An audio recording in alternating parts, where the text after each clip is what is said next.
Good evening, everyone. Welcome back to another live stream. Thank you so much for joining me. Apologies, I updated the community quite late with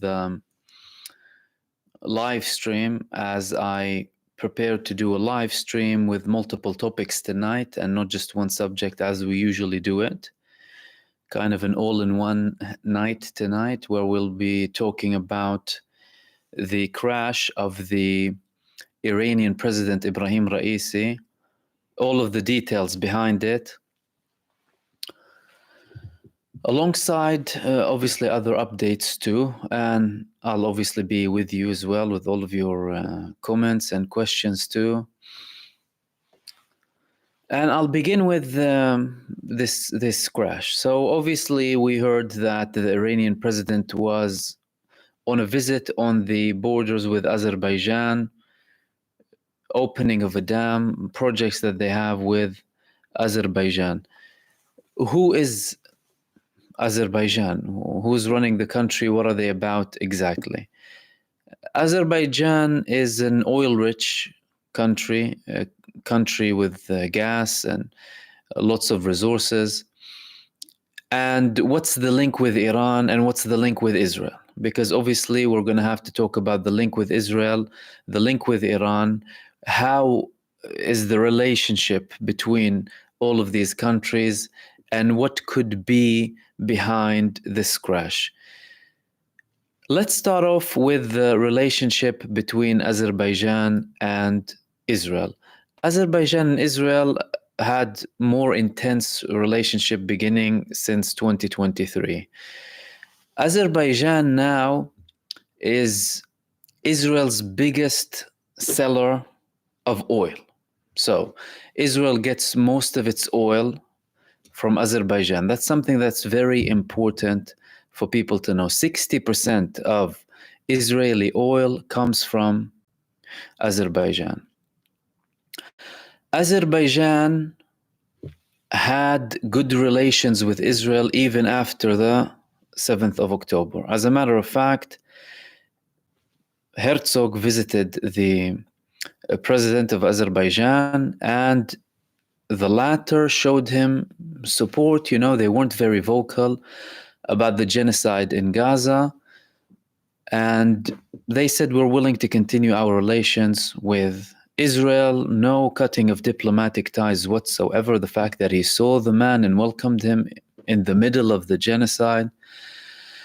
Clearly, they have good relations. Now, Iran showed discontent with Azerbaijan, and they were vocal about it since last year with the official ties with Israel, official relations with Israel. Why? Why was Iran concerned about Azerbaijan having relations with Israel? Because these relations included security and military relations, and Iran doesn't want that. They don't want Israel operating freely on their borders with Azerbaijan. They were very vocal about it, but Iran and Azerbaijan did not only have these disagreements when it comes to Israel.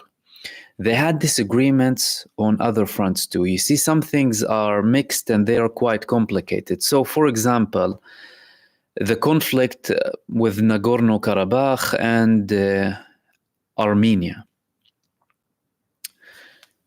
Azerbaijan used both Turkish and Israeli weapons there.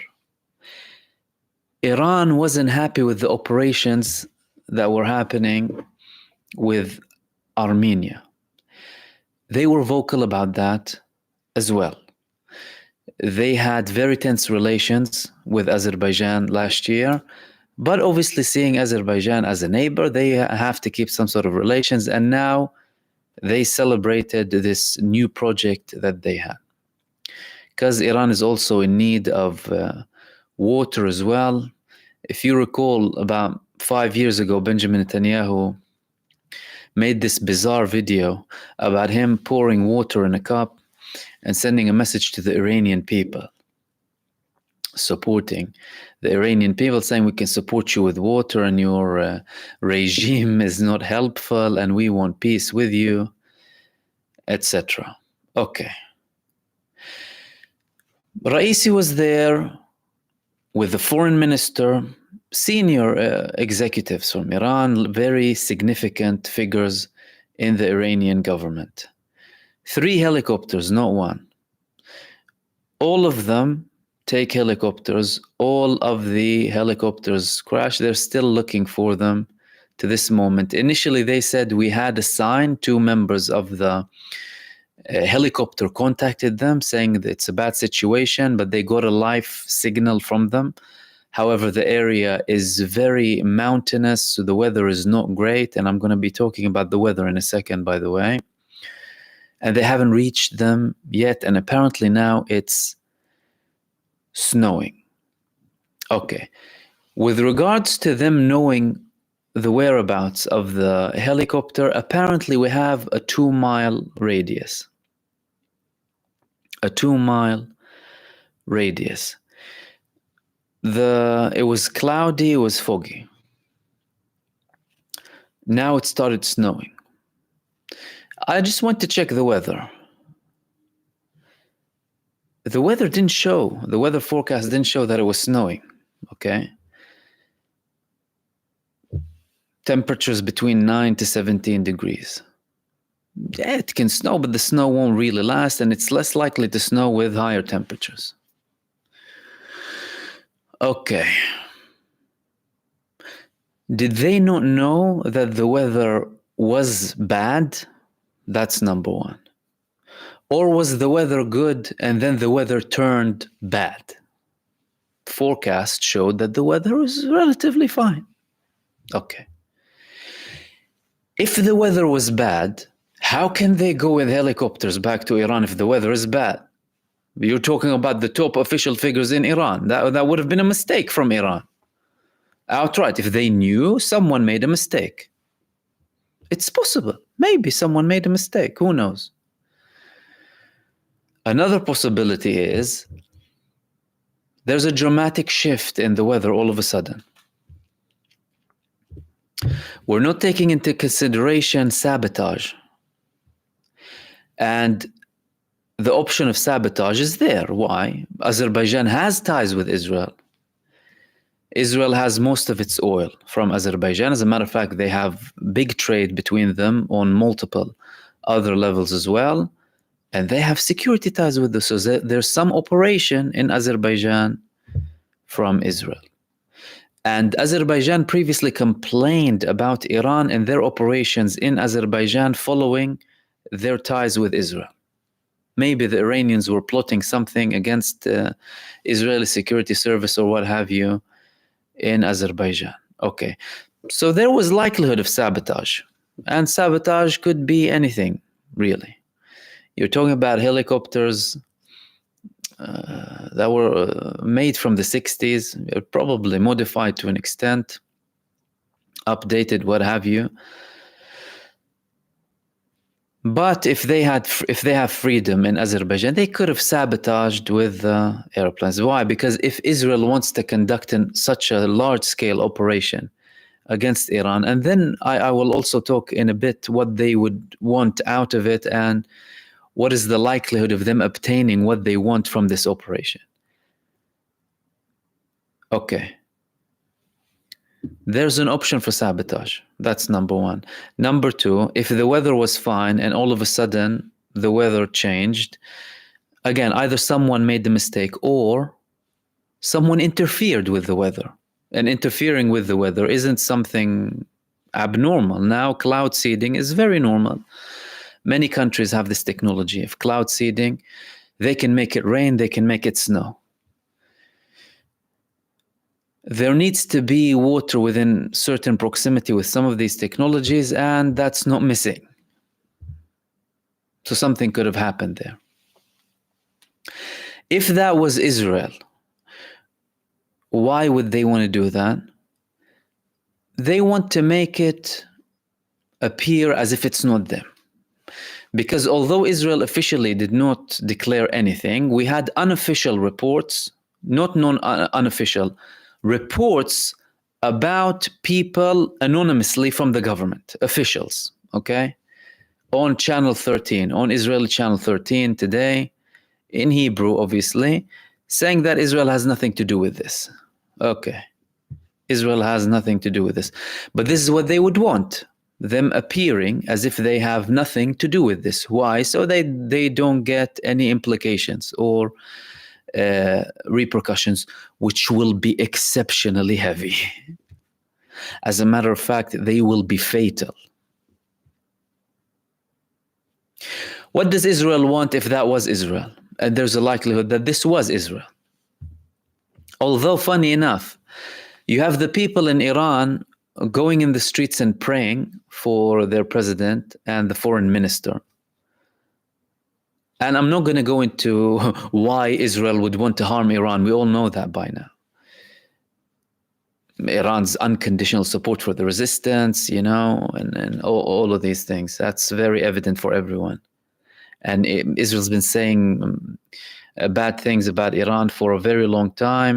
They threatened them very heavily alongside their backers. Israel wants a lack of stability in Iran. They want a government change, what they call a regime change. What do they base their actions on? So let's say, for example, okay, Raisi was assassinated, or it was a crash, or what have you. What does Israel want? They want the opposition from within Iran, and there is opposition from within Iran and outside of Iran. Some of them have their substantial arguments against the government in Iran, whether when it comes to the religious aspect of it, the compulsion, how there's some sort of interference with liberty, individual liberty of people. But again, all of that is arguable, really. But there are people who oppose the way Iran is run, and we all know that. On the other side, you have many people who support the government in Iran. That is purely internal politics in Iran as a country. It's not like everyone sitting in the US or European countries is fully happy with their government, are they? It's natural for people to oppose their government, how they run, what they do, what they don't do, the level of freedom in the country, the level of social justice, the level of equality, all of these things. If Israel conducted this act and gets away with it, so it leaves no hint, nothing can be traced back to Israel, that would be a success to Israel. The last thing they want is someone finding out that there was some sort of interference, and then they can blame it on Israel and have an excuse to blow the living daylight out of them. If they don't, then they succeeded. If it was Israel and they wanted to purely assassinate him, and some of the leading figures purely assassinate, by the way, I'm not talking about what they want, because they will not achieve that. They will succeed. You can call that an Israeli success. However, if Israel did that to achieve political instability in Iran and have potential of a government change, then they're delusional, and then they will fail. Why will they fail? They will fail because of several things. Number one, you definitely have opposition in Iran and outside of it, but you definitely have fierce supporters of the government in Iran and outside of it. That's number one. Secondly, the establishment in Iran is solid, is rock solid, proven to handle pressure. Sanctions, threats, assassinations, assassinating leading figure, massive long wars. They are solid and they can continue. Soon as the revolution happened in Iran in 1979, they had an 8-year war, pointless war with Iraq. They survived. They survived after it. You had political unrest inside the country. Again, some of the demands of the people might have been substantial and legit. However, you also had foreign interference and them wanting to establish something that will make Iran bound to Western imperialism. But let no one be delusional. the establishment in Iran is solid. If a president is assassinated, killed, dies, he has someone to replace. As a matter of fact, now, immediately, we have an urgent ongoing government meeting led by the president's first assistant, appointed by the supreme leader of Iran. The Iranian constitution automatically gives the second person after the president the full authority to run the country. And they reassured the people. And again, the people in the streets praying, while people in Israel, obviously some people are celebrating in Israel, some of them are saying, you know, we hope he's dead and this and that. But other people in Israel, there was published today in Israeli media, I think it was a professor in a university, it was published that he said in a WhatsApp group, and then he had to apologize, I wish Netanyahu was in that helicopter. So the people of Israel are wishing death for their own prime minister, and the people of Iran are praying for their president. That shows you where the unrest lies and where the cohesion lies, where the security lies and where the insecurity lies. Where you have a level of trust in the political leadership and where you have no trust in the political leadership. If Israel was planning to do such a thing and cause some sort of unrest, then they will most likely fail. And they are open to the option that they will fail. Now, you might argue, well, why would they assassinate him if they know they will fail? Well, it's because they're a bloodthirsty nation. Why do they carry out assassinations against all of the resistance movements leaders? Bloodthirst. Were they ever effective? Because this is how you establish it. Okay, if I take the top, if I take the top figure, will it be effective? That's the question. If it's effective, you can have another argument. They were not effective. As a matter of fact, they're counterproductive.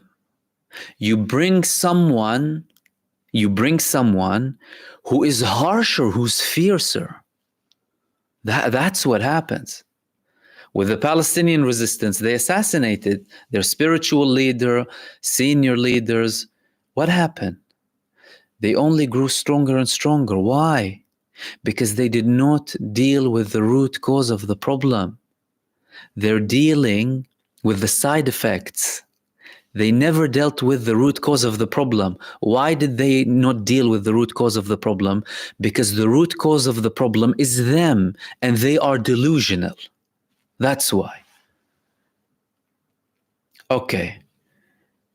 So we established that they would be happy solely by the fact that they took down, and that's if, by the way, he didn't die. One of them asking, is he dead? We haven't received the confirmation yet, and I'm going to follow up when I open the space up for you, your comments after I finish, to follow up, obviously, because news are coming as and when.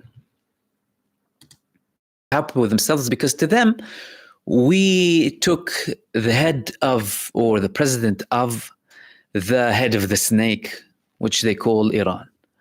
Although they also know that the person who calls the shots in Iran is the supreme leader, Ali Khamenei.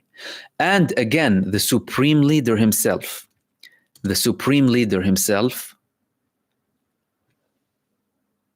is backed by the council.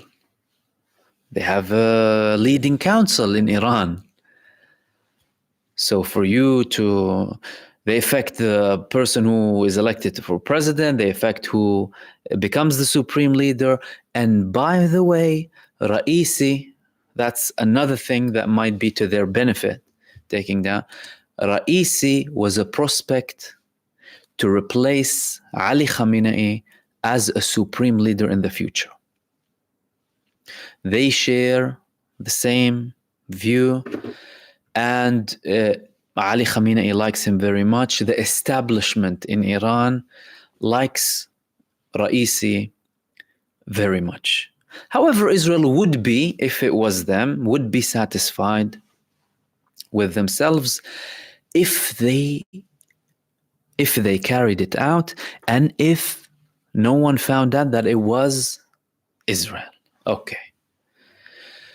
Well, what if this was an act of terrorism, a sabotage, an assassination attempt? It was deliberate, and you have things tracing back to Israel. What happens then? Number one, they need to be verified. They need to have solid evidence. Why? Because history has shown that Iran play the game very well, and they play it by the book. So when they attacked Israel based on the international law.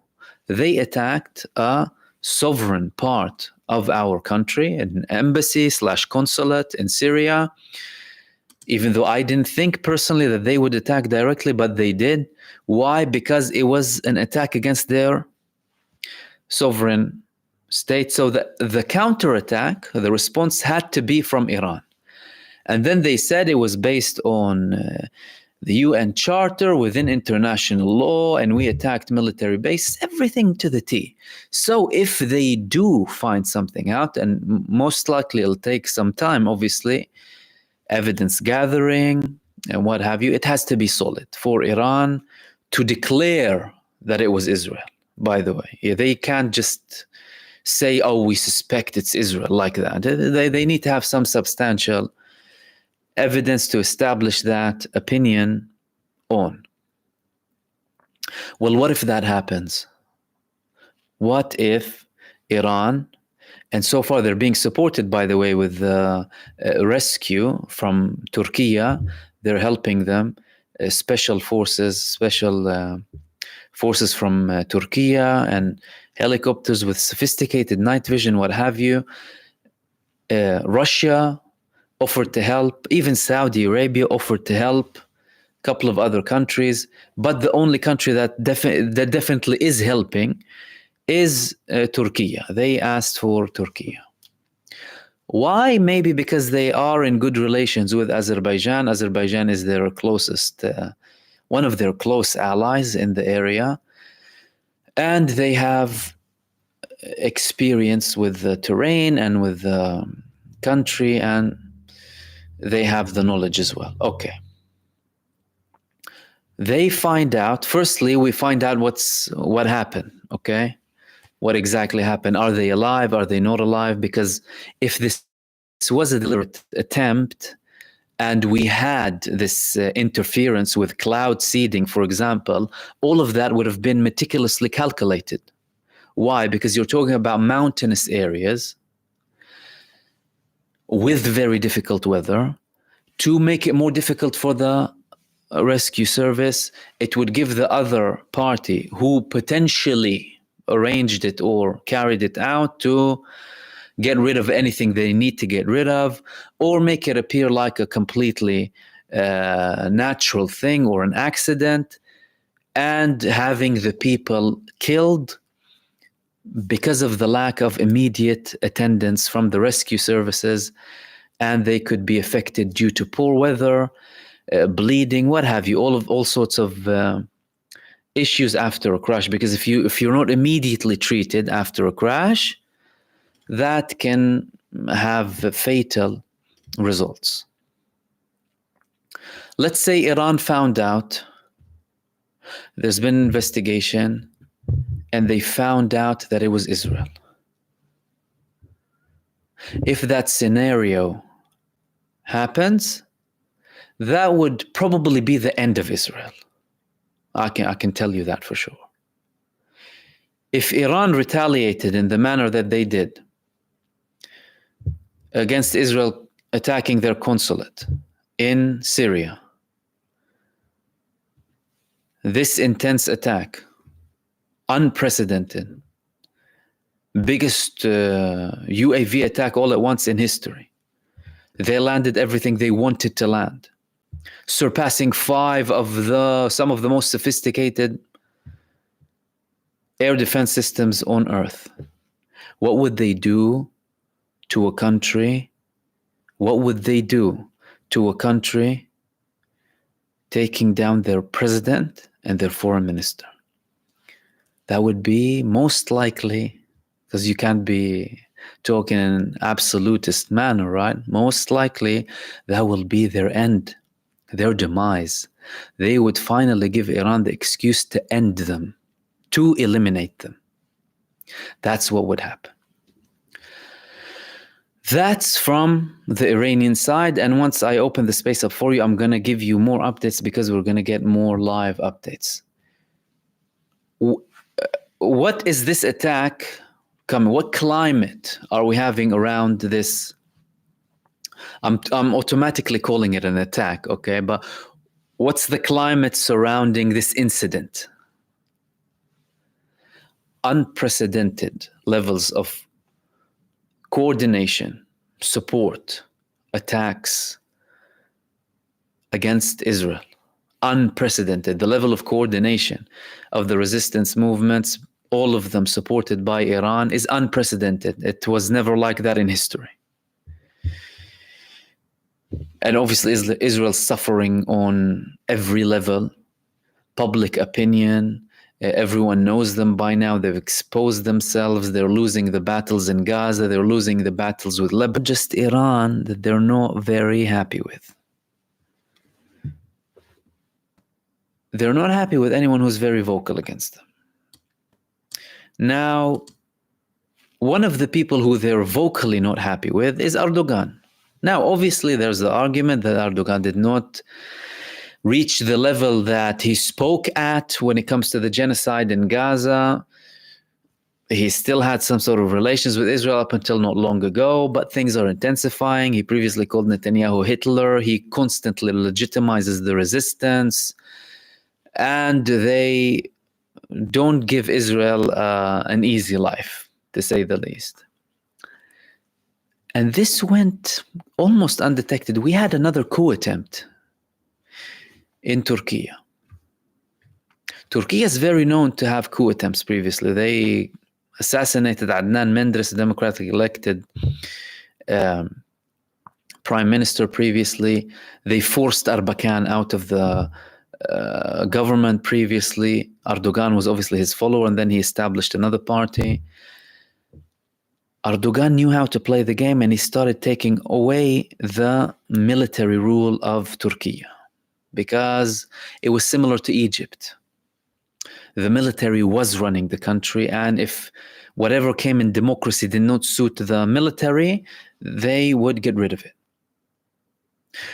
The biggest coup attempt, obviously, against Erdogan was in 2016. That was very serious, and people thought he was going away, but the brave and heroic Turkish people, they stood up, rose up against these traitors from the army who were playing a role with foreign countries, and number one, the US.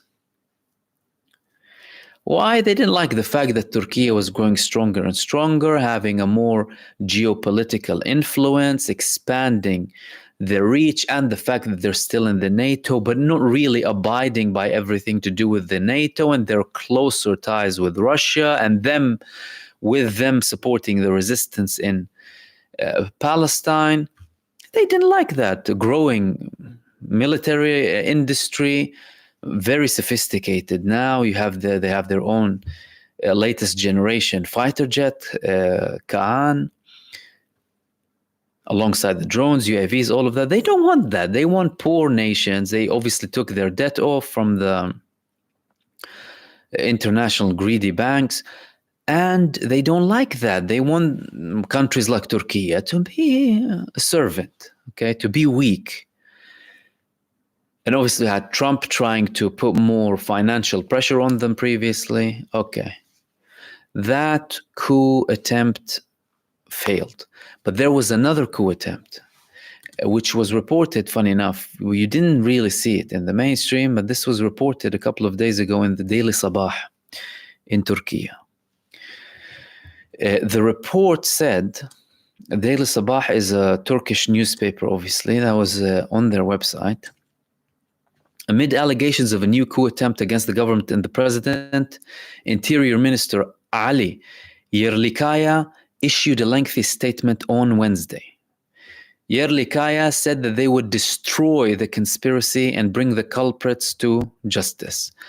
3 high-ranking police officers, including the deputy police chief of the capital, Ankara, were recently suspended an investigation into a plot against the government and politicians. Media reports claim that 3 men attempted to ensnare prominent politicians in a graft probe by employing secret eyewitnesses. Allegations were eerily similar to the plot by the Gulenist terror group, FETO they call it, which utilized its infiltrators in law enforcement and judiciary to topple the government in 2013 by fabricated allegations against the government officials in a graft probe. Yerlikaya said in a social media that they would destroy plots and traps against the president, government, and politicians through tactics of FETO and through collaboration with terrorist groups and criminal gangs. The alleged plot was uncovered when a so-called secret eyewitness was exposed. He was a suspected member of a criminal gang led by Ayhan Bora Kaplan, who was arrested last year. Police officers reportedly sought to employ eyewitnesses in an investigation where they would implicate names close to the government and the government's main ally, Nationalist Movement Party, or MHP. The Interior Minister listed the ministry's accomplishments in cracking down on gangs, organized crime, and espionage networks, and said that they would crack down on those who try to disrupt our struggle against crime through secret eyewitness tactics. FETO was implicated in a string of investigations in past years where it is accused of recruiting eyewitnesses to further cases based on false allegations to imprison its critics, from generals to politicians and journalists. And again, this Golan movement, they're based in the United States. Fathullah Golan is in the US. He was previously an ally of Erdogan, and later obviously you had this coup attempt, and Turkey officially claims that they have like this web in Turkey, and it's run by like a secret cult way. Quote, "We will uncover networks targeting our president, government, politicians, wherever institution they are hiding at, and will bring them to justice," he said. Yerlikaya noted that inspectors of the Interior Ministry will soon conclude their report on the case, and it will be shared with the public. Okay, that's another coup attempt. So this, you have this with Iran, you have this coup attempt in Turkey. Turkey is one of the most vocal countries against Israel. When you talk about the actions to stop the genocide, which is obviously what most people are concerned of, that's not enough, obviously. But in terms of their statements, the fierceness of their statements, how strong they are in the international community, in the UN, within Europe, etc., very harsh against Israel, and they don't like the fact that they praise the Palestinian resistance. They praise them, not only legitimize them, praise them. And in a recent statement, Erdogan said that Gaza is a front protecting Anatolia, saying that Israel has a plan to attack us as well. Is he legitimizing something for a future action? We don't know. And they're having closer ties with Egypt and joint military strategic councils. They're having more trade, and they're working on developing a new fighter jet together. Turkey just sent them masses of drones that are highly efficient, the latest, best drones in the world. Who wouldn't like that? The US wouldn't like that, and Israel wouldn't like that. So you have that with Turkey. With Iran, they are the resistance. If you talk about Iran, they are the supporting country of the resistance. They are the country that unconditionally supports Palestine, regardless of who's in power. By the way, some people relate that to like Hamas as a movement and what have you. Iran's support for the Palestinian Intifada revolution, the Palestinian cause, it's been there since the Iranian Revolution. Khomeini was with Yasser Arafat. They support Palestine based on belief and faith, complete faith. They are the most fierce in terms of statements against Israel, against the US imperialism. And they unconditionally support the resistance, even if they might have disagreements with them, or if they have movements that are not really aligned totally with Iran. Like, for example, in Palestine, it's not the same with Hezbollah, for example, who view the supreme leader of Iran as their supreme leader religiously. The Palestinians don't view that. They don't have the same view or religious view to that. And again, the previous movements that Iran supported were not religious movements. So, interesting developments, to say the least. Interesting developments. Is there a link between both of them? There could be a link. And again, the information that we're getting about this assassination attempt, potentially, or this suspicious crash or incident of Ibrahim Raisi, we're still having a flood of information coming out that I will be constantly talking to you about in this live stream. In the meantime, I'll obviously open the space up for you for any of your questions and comments. And again, just to clarify, like I did before, tonight I simply made a live stream with everything that I wanted to talk about. I usually split them into multiple videos, but I thought I wanted to talk about Turkey anyway. And also, if you want to hear about what happened in Gaza and Lebanon, I can talk about that as well with your questions too. And it's all in one tonight, all in this live stream. And again, welcome to anyone who participated. Again, apologies that I didn't post the link earlier on. I simply posted the live stream and then went on immediately for this live stream. Obviously, if you missed anything after we finish, you can head back to the beginning of this video and view it. And firstly, welcome to all of my members and subscribers who constantly participate. Francis Fitzgerald, thank you for your super. Wendy, welcome to supporter. And Illusion77, thank you so much for your super. Thanks as well. You said Palestine will be free. Love from Sri Lanka. Much love back. Thank you so much. And let's go to your input. If you wouldn't mind, obviously, if anyone has any questions or certain comments relating to the subject, if you wouldn't mind highlighting them as well, because we have lots of comments coming in.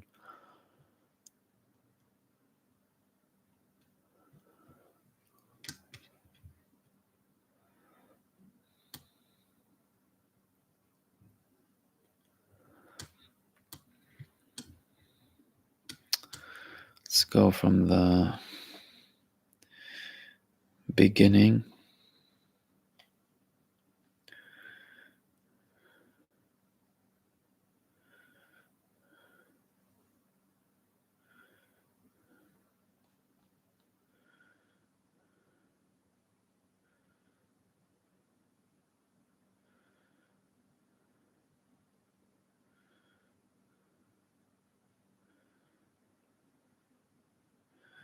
Nick Hall is saying reported coup attempt in Democratic Republic of Congo. This is not surprising. It's not the first time.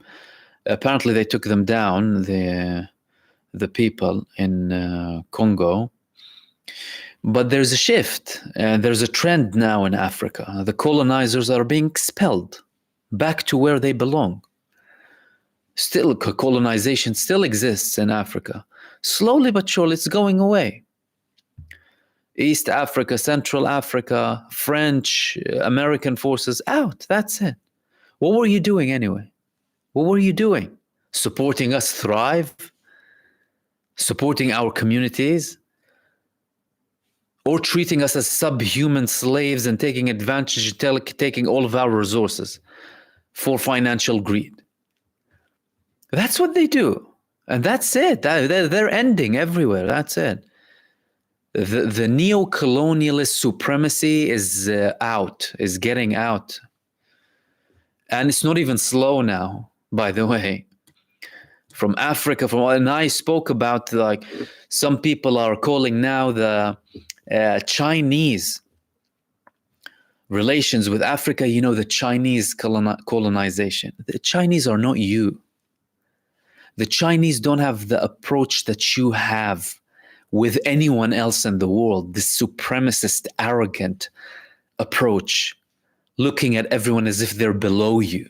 They don't view them the same way. They have joint interests with them.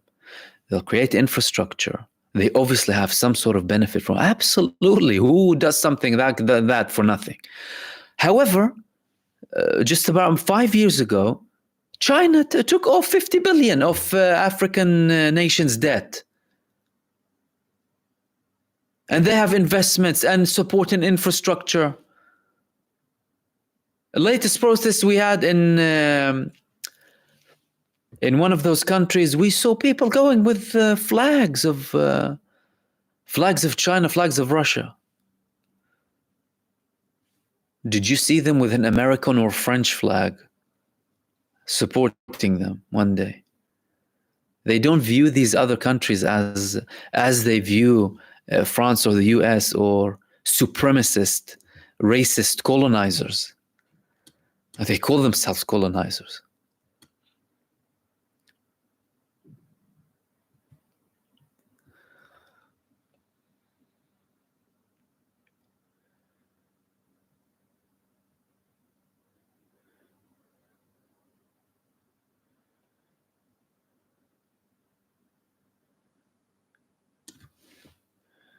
Someone is saying that the helicopter is now found by, let's see.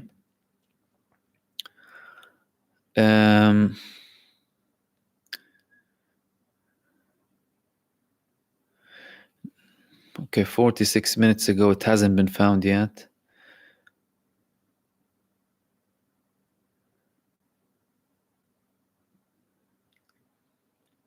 Okay, Russia's now sending, that's just now, they're sending 2 advanced airplanes with special helicopters to Tabriz within an hour, with 50 rescue services who are trained on mountain terrain and who are experts. Okay, good. So now Russia is helping too.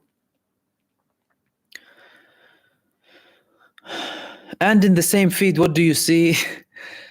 Zionists stopping more aid going to Gaza. What kind of people are they? Unbelievable. Every day they just prove and just show us again and again how depraved they are.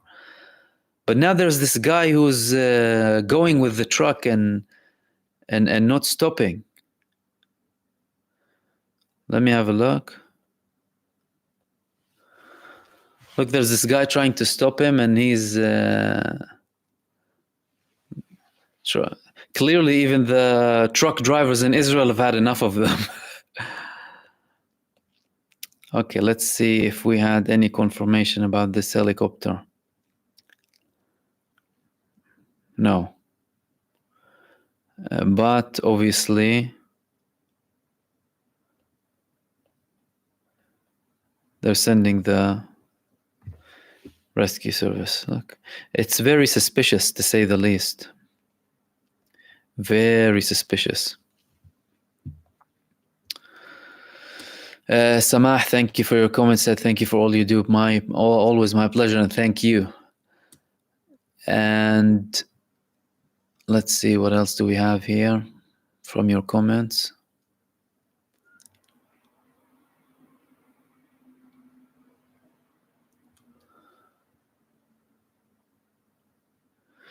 William Four is saying something that I thought about, actually. The helicopter clearly has GPS and also had hard landing, should be able to find using another helicopter rather than people on the ground. Something strange here. I also think that there's something strange. Like, number one, with these helicopters that are holding key government officials, the president of the country and foreign minister, don't you have a device, a helicopter black box or something to show exactly where they are? I don't know. It seems suspicious from that side. Like, but obviously, we're still getting the official narrative. Mind you, maybe Iran, if they know something, they wouldn't immediately declare it and would want to delay giving out information. That's another possibility, by the way. Because previously Reuters, we know exactly who they are. They published, Reuters, supposedly should be official, and based on Iranian TV, we found the helicopter. Later, immediately, 1 minute afterwards, Iran said, no, it didn't happen. We didn't find. But again, could Iran be waiting or delaying, declaring for security purposes? Maybe they don't want to let anyone know that they found it yet, so they can do more digging. That's also another possibility. The church, much love back.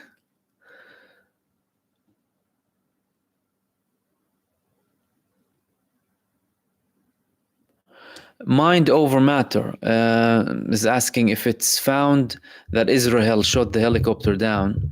I would assume obviously shot it or intervened or sabotaged.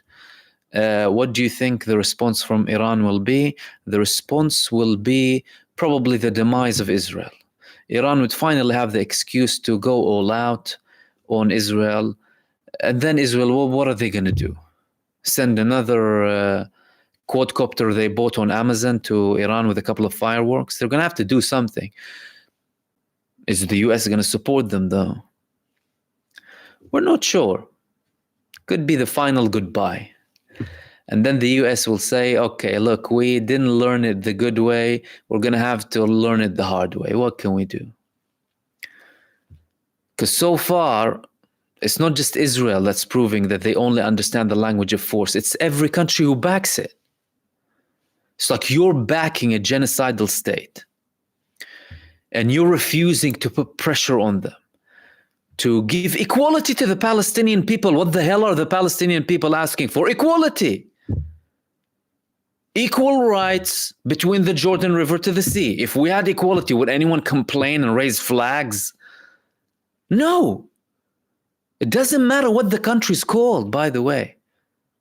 But there is no equality, and the genocide cartel is supporting it. The genocide cartel is the cartel supporting Israel. They are the big genocide countries. You see, those who committed mass genocides, tens and hundreds of millions across the world, who view what Israel is doing in Gaza as peanuts. 35,000? Peanuts. What is that? We took down 1 million in Iraq, 1 million in Afghanistan, 3 to 7 million in Vietnam, Lord knows how many in total in other locations, World War II, 1 bomb, 2 bombs, 250,000 in Hiroshima and Nagasaki. These are the people who are backing Israel. They also, how do they learn? How did they get out of Afghanistan? Taliban was showing them hell. Taliban was showing them hell in Afghanistan. And again, look at how they sell it, by the way, when they withdraw from Afghanistan.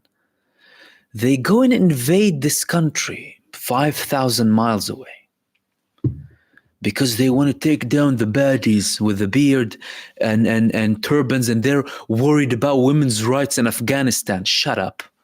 Oh, shut the hell up.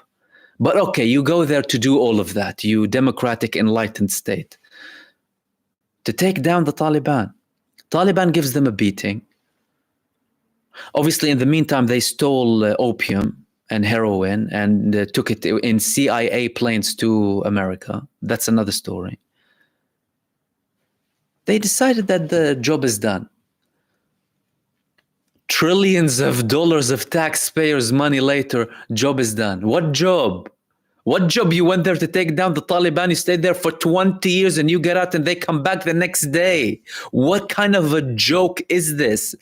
And where are the people who criticize this? You ignorant fools, they've been stealing your money all of this time, trillions of taxpayers' money, and giving it to the military-industrial complex and using your people as cannon fodder for a pointless war. Then they withdraw and then you shut up.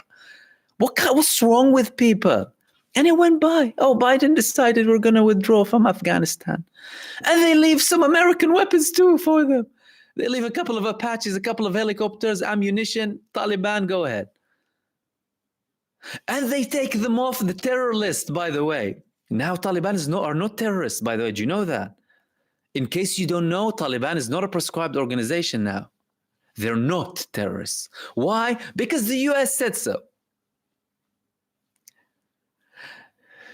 Take away the argument that, who labels who as terrorists, by the way. A small clique of genocidal hyper-terrorists, right? Labeling other organizations. Washington and a couple of other EU puppet countries, basically, who are poodles to the US empire. That's it. Similar with Hamas. About merely 34 countries, they label them as a terrorist organization, but they act like they are, really, seriously. So 161 countries don't view them that way and think that they are a legitimate resistance movement. 83% of the world, but you want us to believe you, when even your own population is against you. But this is how they play it. They sell it out as if, what we're saying is valid. And, as long as we look a certain way and wear a tie and a suit and, look nice, then what we say is right. Shut up. That's it. It's done. The whole narrative collapsed. This whole facade is collapsing. So if Iran does find out that it is Israel, you can say bye-bye. Good night.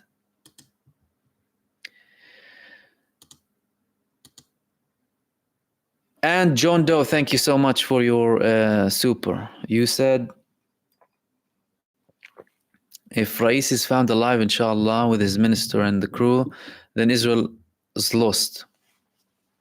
If it pleases Allah that Rais is found dead with his minister and crew, then Israel is also lost. They are. I agree with that. I mean, they are in a lose-lose situation. Look, Israel has been buying time. Before the 7th of October, the only thing they do is buy time. Buying time. The Palestinians will control them. Palestinian Authority, you can raise the Palestinian flags in a couple of municipalities here and there, and you can act like you're the president, Mahmoud Abbas. Fine, but you're not going to have a state, We all know that that's a joke and you're not going to have anything, and act like you're happy with that. And he plays ball. They thought they can do the same with Hamas, give them a couple of $100 million, they'll shut up and run Gaza and live lavishly and what have you. Clearly didn't work, because not everyone is like the doormat in the West Bank. Now, then they have conflicts, and then they escalate and de-escalate. And then, what do you think? You can do that forever? What do you think you can do that forever? But again, why do they do that? Because they don't want to admit that I am the problem.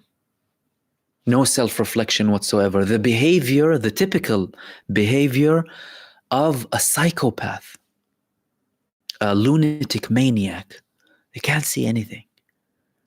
No, let's look in the mirror. Let's view our history. We say that we care about our people. Maybe if we do care about our people, perhaps we'll care about the neighbors next to us whom their lands were stolen, right? And we expelled them and we brutally massacred them and we ethnically cleansed them and we don't allow them to go back, and they don't have equal rights because we view them as subhuman who don't deserve the same rights because they are goyim and because we're God's chosen people. No, wake the hell up.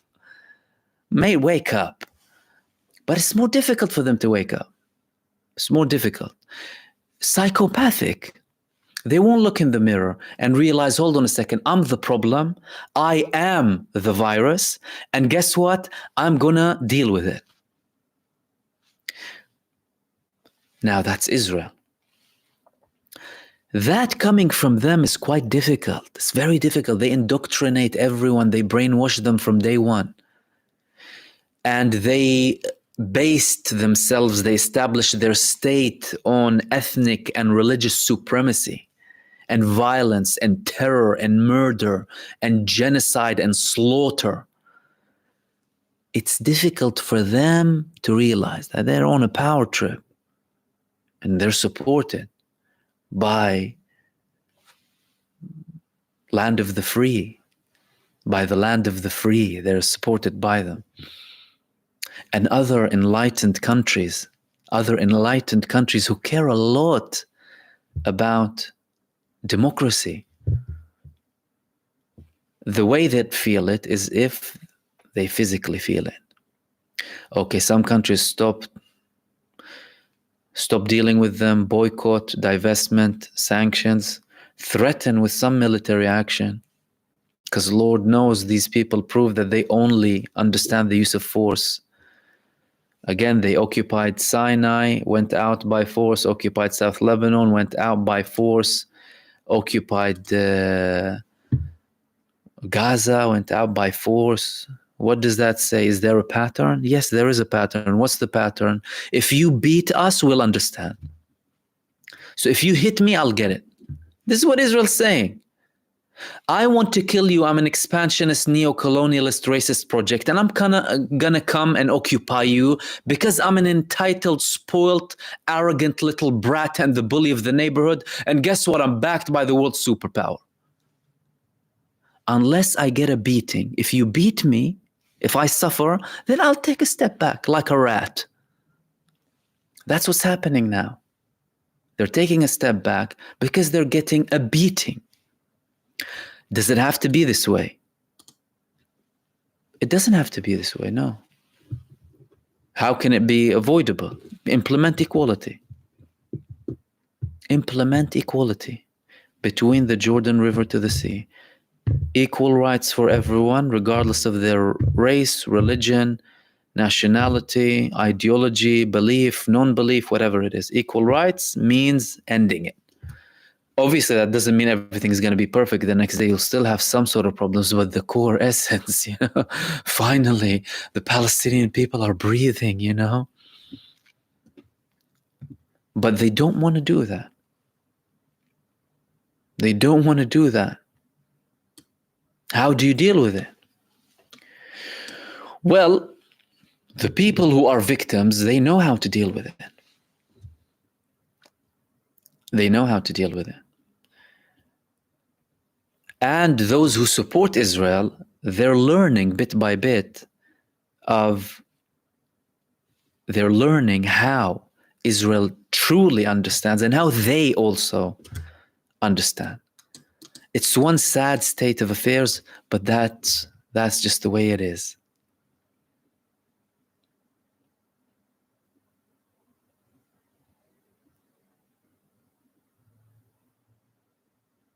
Let's see if you have anything else here. Where were we?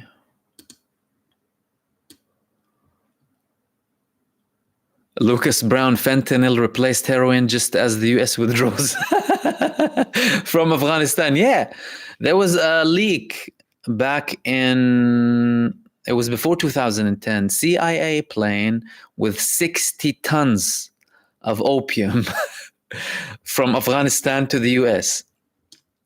Talk about the epidemics in American streets. Who's causing it?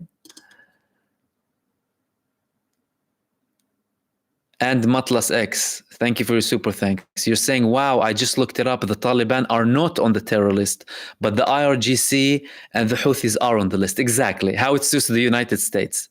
Tomorrow they'll have a deal with Iran. IRGC will be off. Houthis will be off.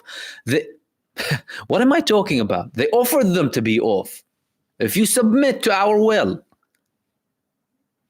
The Houthis The Americans had a meeting with them earlier on this year, telling them, be off the list, international recognition, everything, all good, just stop the blockade. They refused. And that's why I always say to the people who, doubt what Iran's doing, and the Iran deniers and what have you, from whichever way they're coming from. Okay, some of them do this from a sectarian view, some of them because they don't have faith in them, some of them are brainwashed or what have you. They are suffering because of their position. Obviously, they have ways around it, but they suffer.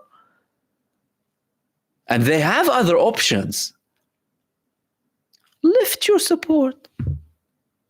Lift your support. But the Taliban taught them the hard way. The Taliban kept fighting till the end. Viciously. And again, what did they do in Afghanistan? Punish the civilians. They were massacring people. They were massacring people left, right, and center, bombing mosques, bombing villages, killing women and children. What don't we remember? Afghanistan and Iraq. And before that, there are other genocides too. Of course we remember it. But yeah, Taliban is not on the terror list. Why? Because they have a deal with them. And Taliban told them, yeah, withdraw.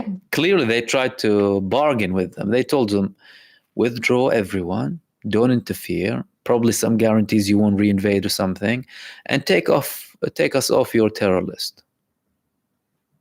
So now everyone can deal with them.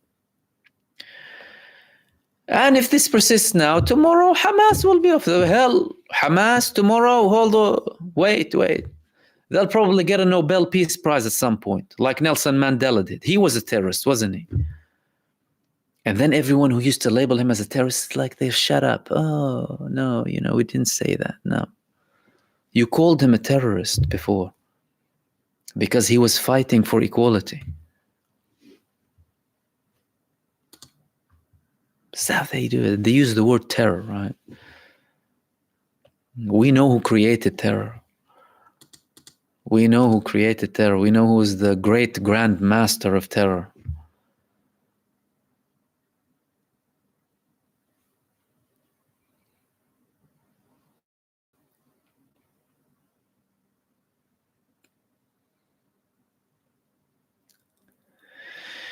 A dentist guy saying, just saw the image of the Iranian president on that same helicopter flight on TRT. The weather looked fine. Exactly. And that's suspicious. Again, that's why I spoke about this cloud seeding and the potential of weather interference, artificial interference. Why? Because the weather forecast looked fine. I looked at the weather forecast in all of that region. It looked fine. Plus, how comes it's snowing if it's 9 to 17 degrees? And if the weather wasn't fine, what are they that unprofessional? You need to check the weather forecast. You check a weather forecast for any helicopter or airplane traveling. And if you feel like you are about to take a risky trip, then you take a step back, you wait, or you take a different type of vehicle or whatever transport mode you want to take, or delay it. What can they delay it and stay somewhere? So the weather looked fine till an hour ago. I showed it was fine. Didn't say there was no snow forecast. Where did the snow come from? That's why I immediately thought it was probably cloud seeding. And it's not like it's unrealistic. It is realistic. It happens. It can happen. It can happen.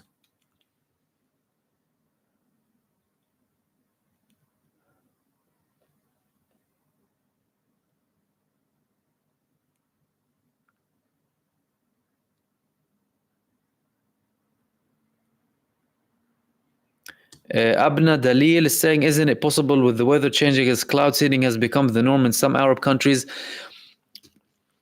for it to reach that region of Iran from an Arab country is a bit more unrealistic, because the cloud seeding needs to happen from a source next to it, right? Usually.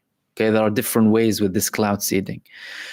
I am no expert, obviously, but what I do understand is that you need to have some sort of water not very far from the place where you want to do the cloud seeding. And like you saw in the UAE, that was most likely artificial and led to a mini disaster, really. And some countries, they do use that because it doesn't usually rain there. And for people to conduct such an act with cloud seeding, it's possible.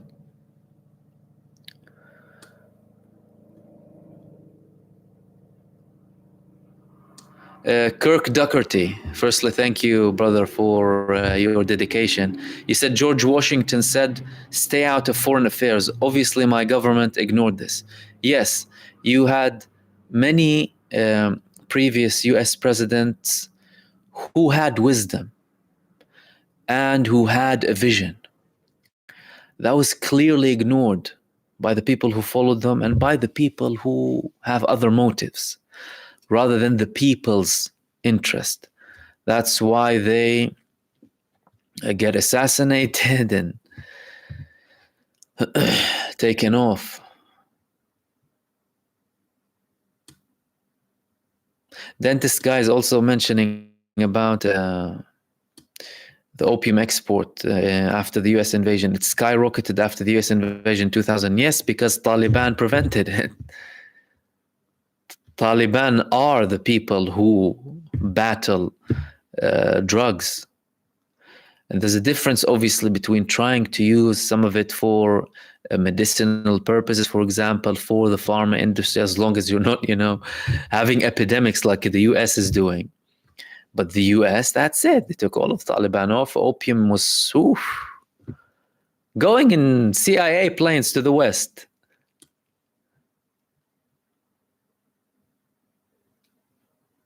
But they're selling it to the people. Oh no, we're fighting the baddies with beards and turbans in Tora Bora. Apart from the fact that, by the way, if you don't know, I said that before as well, because I investigated 9/11 and I wrote about it as well. Taliban themselves, before the US invaded Taliban, because they were showing these capital punishments, or no capital punishments, like these severe punishments that they have in Afghanistan in the era of Taliban, as an excuse. Look how inhumane they are, and we want to go and liberate them. And Saudi Arabia, don't they behead people regularly? Doesn't Saudi Arabia chop people regularly? Don't they do that? Weren't they banning women from driving until about a few years ago? If you were that concerned about human rights and women's rights and this right and that right, you had an excellent ally to try and, have a positive impact on, or lecture. But no, Saudi Arabia, no, it's irrelevant.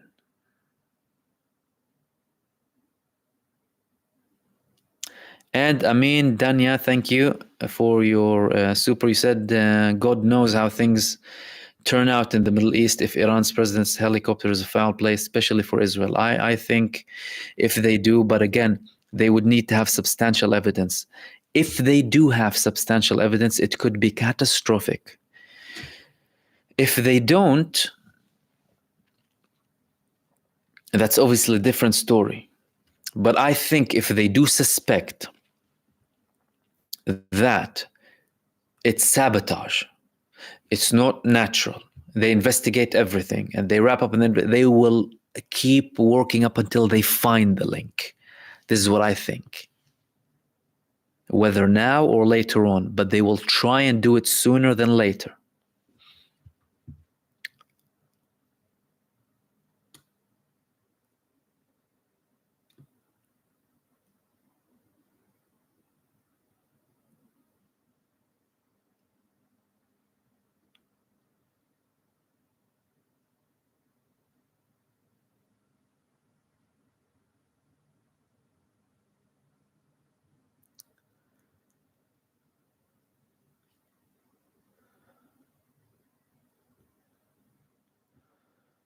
Okay, let's see where we are. And thank you for everyone joining us now as well. A cat sense it took 20 years, 4 presidents, and $3 trillion to replace the Taliban with the Taliban. I think it's more than 3 trillion, by the way. I do believe it's more than 3 trillion. Let's see what are the official figures. Unless I was looking at Afghanistan and Iraq as well. Well, more than 2 trillion. They're saying, well, that's the White House. Okay, 2.3 in another place. Okay, look, even if we just take that figure, okay, because I'm sure they wouldn't declare anything and would try and work their way around it. But hell, 2-3 trillion. All of humanity will be well fed and taken care of up until 2100, at least. But no, they'll take the money from your pockets, give it to the military industrial complex pockets, the big pockets, and you can get brainwashed and just be quiet and move on with it. And, I'll give you whatever excuse, we'll scare you a little bit, play on your arrogant side, I'm better than them side, and you can shut up. This is how they play it.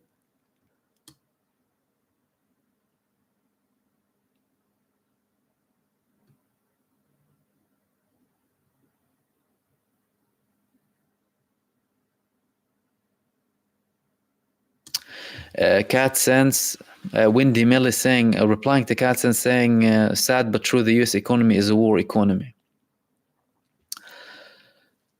I wouldn't say that the fact that it's a war economy or has established much of its economy on wars, because when you talk about wars, you talk about the military industrial complex, the pharma complex, so many other industries, rebuilding, energy sector, all of that.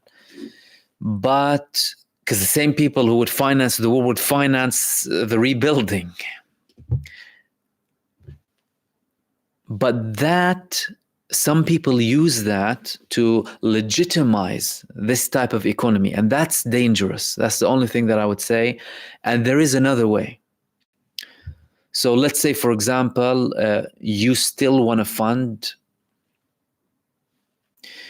advancements to do with, I don't know, the military, or you don't have to do it by... What do you mean you don't have to do? You shouldn't do it based on killing people. That's the least we can say. And secondly, that doesn't mean this whole industry has to collapse. Make a shift in the military-industrial complex. Instead of constantly manufacturing weapons to murder people and kill people all across the world, including your own people, by the way. Because, well, what are your people doing? They're going to die. For what? For freedom and liberty? Of course not. You'd be a fool if you think that. They're going to die for your political and financial greed. That's why they're going to die. But you can replace this industry or make a shift and have other things that you can do. Exploration, I don't know, space exploration, whatever you want to do. And for heaven's sake, support people with some of that money, right? Nations that are dying of hunger. But no, they'll sell the weapons that will kill the people. Absurd.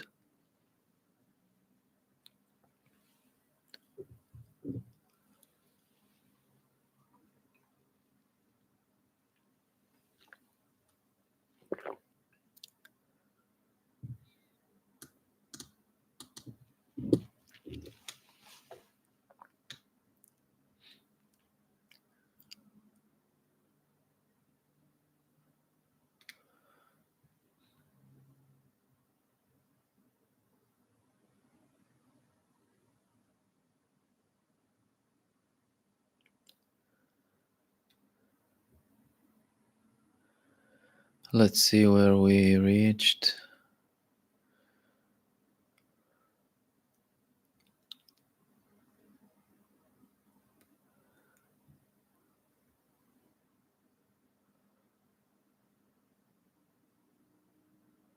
Okay, someone's saying something interesting. Kill Switch is saying, I checked flight radar data. There were two F-35s from Tel Aviv in the area at the time of the helicopter crash. That's interesting. Would you mind sending me a link that we can visit and verify that?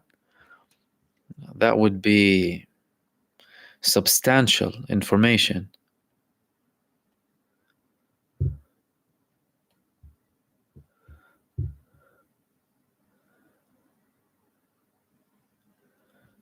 Because I haven't seen that anywhere. Yeah, I would appreciate it if you wouldn't mind sending it in the comment section. That would be great.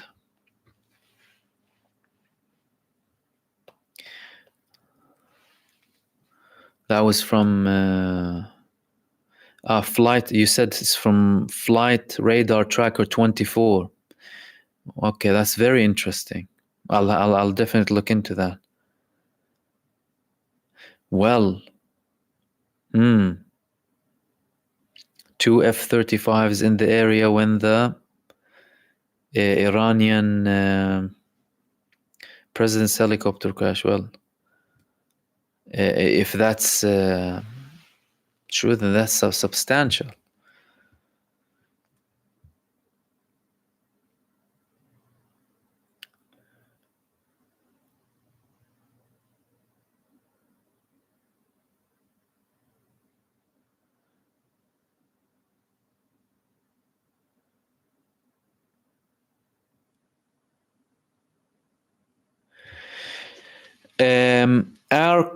Arcanarchist.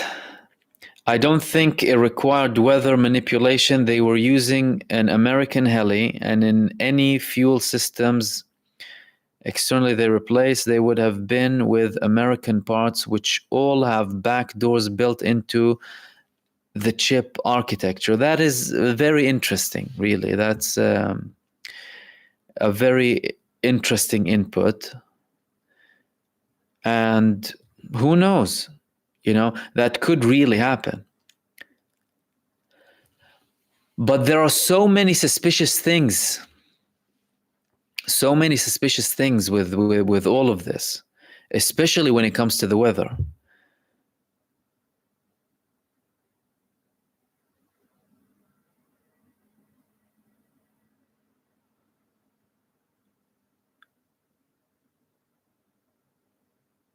Killswitch is also saying there were, I think, 3 drones of unknown origin in the area at the time too. This implies a military operation occurred at the same time as the helicopter crash. Interesting. William 4, thank you so much for your super. And Dennis Hoggins, thank you very much. Imdad saying, Mahmoud brother, it's going to be a long night if Israel is behind it. I think so. I think it's going to be very long if Israel is behind it. As a matter of fact, they could have probably given the final excuse for Iran, really. And Iran would probably take advantage. Israel is in a very bad state. The whole world hates this country. Even its allies, they have their disagreements with it. The only people supporting it are depraved, racist, supremacist. What else can you explain that? Money, blackmail by Epstein or any other network, or a combination of the 3. And many people have the combination of the 3. Otherwise, who supports them? Who? And Killswitch, you gave me the names of the F-35s that were in the region. That's interesting. Thank you for that.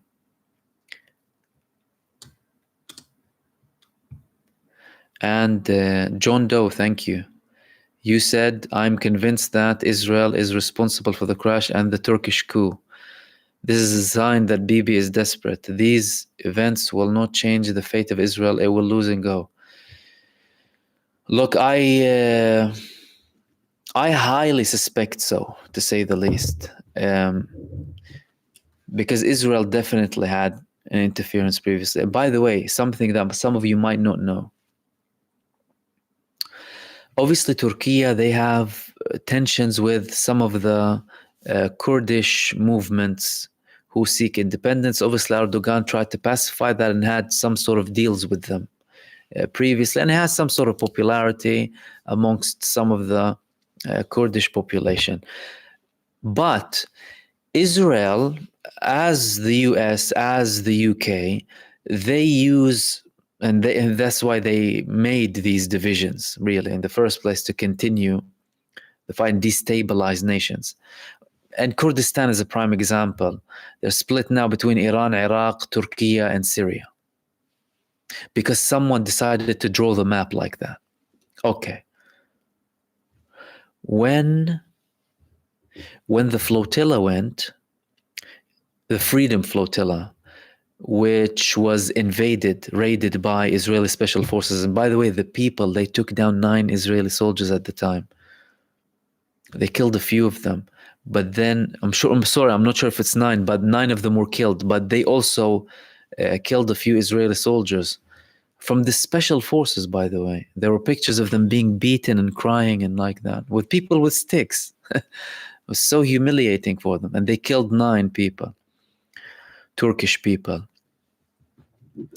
Simultaneously, there was an attack that was linked to one of the Kurdish movements. And again, you have some Kurdish movements who are in more friction with the Turkish government than others.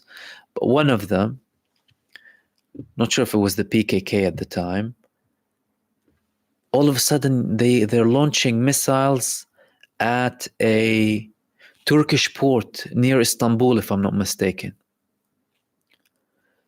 An action that wasn't taken for such a very long time. And all of a sudden, they launch missiles. When that's happening. So these things are linked. It's not like you can't ignore them.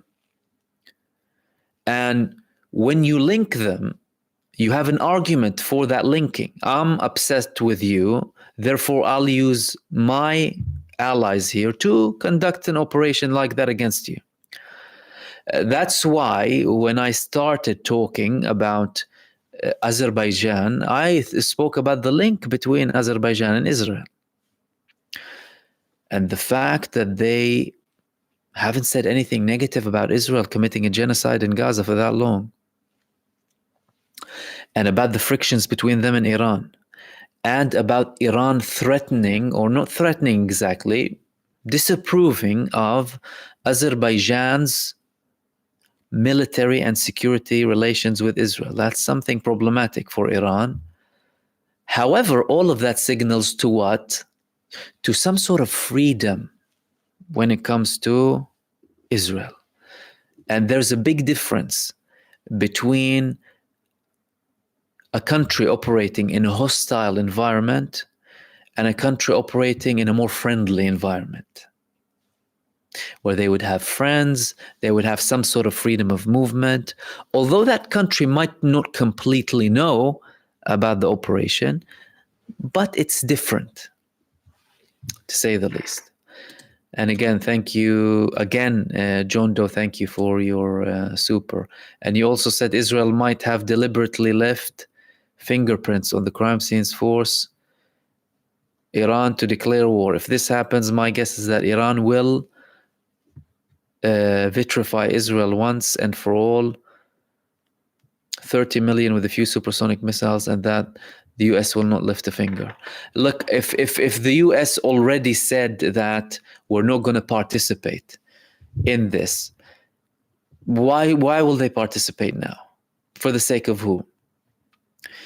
And then again, why I think that might be right is look at the environment. Look at the image. Usually before you go on a war, you have to justify it. Can anyone go and justify dying for Israel? When they went to Iraq, they had to fabricate weapons of mass destruction. And people were more easily fooled. Some people are still, God bless them, as we say. They're fooled by anything. But at the time, they were more easily fooled. Oh, they have weapons of mass destruction.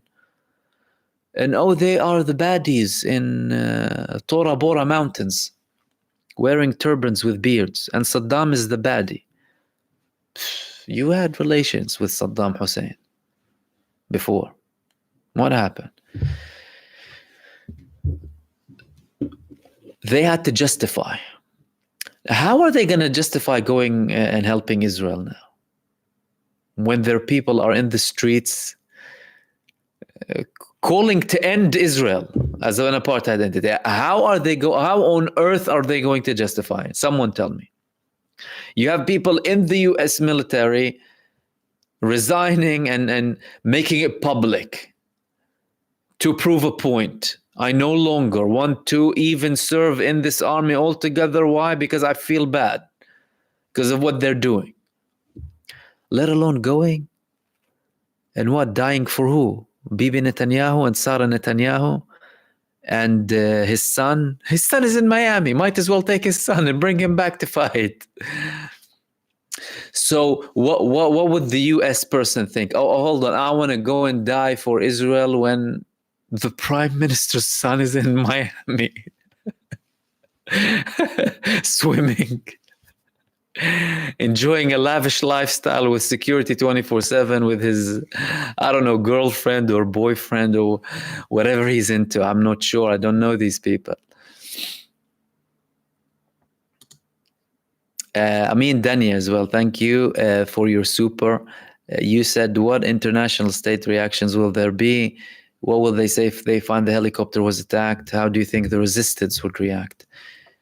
Well, firstly, the resistance will go all out if their biggest supporter gives the thumb up. If they give the thumbs up because they know Iran supports them, they need to show gratitude. The other nations, what would they say? Have you heard anyone saying, oh, sorry, speedy recovery or something? They would react the same manner when the consulate was attacked. Oh, yeah, we ask Iran not to do anything not calculated. Cameron went there with his new tone after he became Lord, right? He was titled, Lord Cameron, now they call him. You should call him Clown Cameron. That's how you honor David Cameron. You call him Clown Cameron. That's an honorable thing for him, to call him a clown. Anyway, ever since he got this Lord title, he started to speak in a different tone, this more aristocratic tone, when you pronounce the tr like that, okay? Anyway, he went to Iran. He started criticizing Iran after they were attacked. What did he say? Oh, don't do anything uncalculated and don't escalate. My embassy, my consulate was attacked and people were murdered by a country committing genocide, and you're coming to tell me don't escalate? What is that? Who do these people think they are? Likewise with Israel.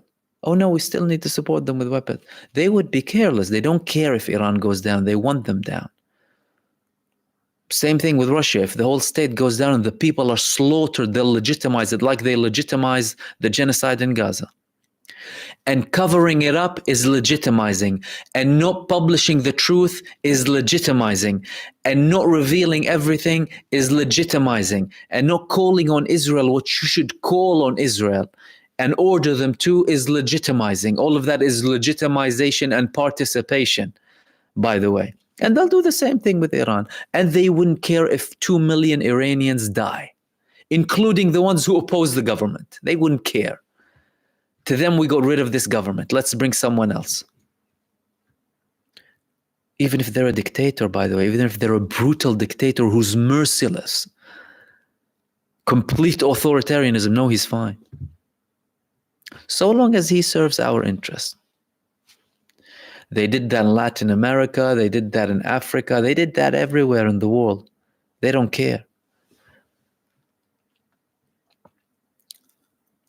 But there's a difference between that and saving Israel. I think they will have a problem with saving Israel. They're struggling to gather support for Zelensky, let alone Israel. Europe is divided over this proxy war in Ukraine. That's only to do with the US empire. Many European nations, as a matter of fact, many of population in Europe, they don't want that. Why? Because they know what happened to them because of it. Because of the US empire greed against Russia, they know they're paying double, triple, quadruple on energy bills. Why? Because they took this hostile approach against Russia without caring about the people. They blew up the Nord Stream 2. That was supposed to take down the gas prices for the population, for the poor people of Europe. You know, your average person who works week to week or month on month and barely breaking even, but they don't care about the people. All they care about is the greed. And by the way, Germany didn't say a word. The German government, when they bombed the Nord Stream, not a word. And they tried to blame it on Russia. Why would Russia want to hinder their own project that will give them money? And some people would go and buy it, would go and buy the official narrative. But obviously some people in Europe are not, and split. And it's not only on a population level, it's on a government level, on a governmental level. One of them was the Slovakian prime minister who was shot, survived an assassination attempt. A couple of other European countries too. And if they're not in power, then you have political parties who are against what their country is doing in Ukraine. They saw the facade of it. And the resistance will be fierce. And Josie Buzz, thank you so much for your super as well.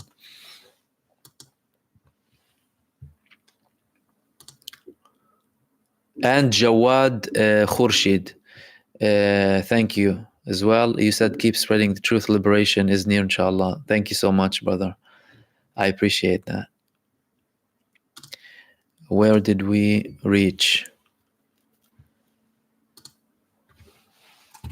Okay, let me tell you something, because I obviously haven't posted another specific video about Gaza and Lebanon. Let me tell you a little bit about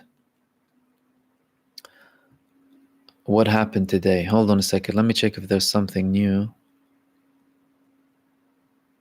No.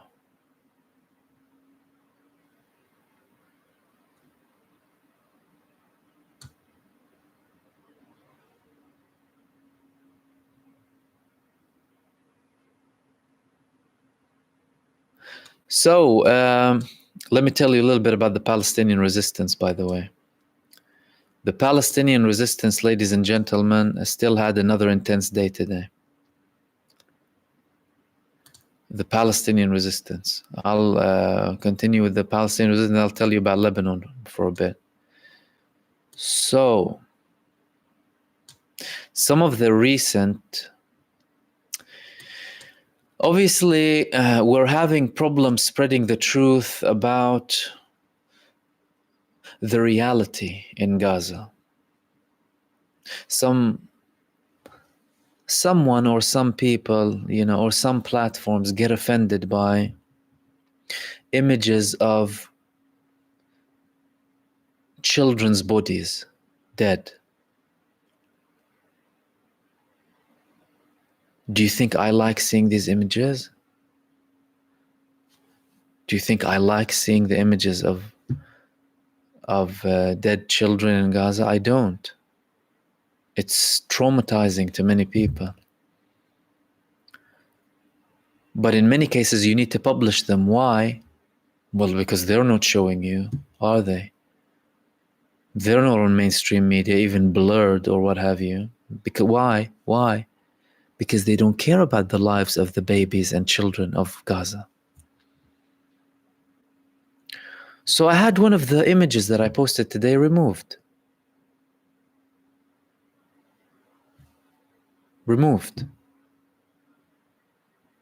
Why? Was it painful for someone to see? Do you know what? I don't care if you're offended. I don't care if someone gets offended if they see an image of a dead child in Gaza. Be offended. You're not comfortable? Be uncomfortable. Good, that's the truth. You're uncomfortable with that? What do you want me to say? You're already blinded by mainstream media. What do you want me not to put them on? I'm going to put them on. But clearly, there's a limit to some people. However, what I would say is, I will keep showing and posting about these things wherever possible. Wherever possible. Why? Because children are being slaughtered to death in Gaza by a genocidal country backed by genocidal countries who call themselves democratic and advocates of human rights. Garbage, liars, supremacist, racist, abhorrent genocide supporters. And I will keep posting them to the best of my ability. Where there's problems, we'll try and work our way around it. And if some platforms don't allow that, there are other platforms too. And if someone doesn't like it, I couldn't care less. If you're offended, no problem. That's what's happening. And people should know it.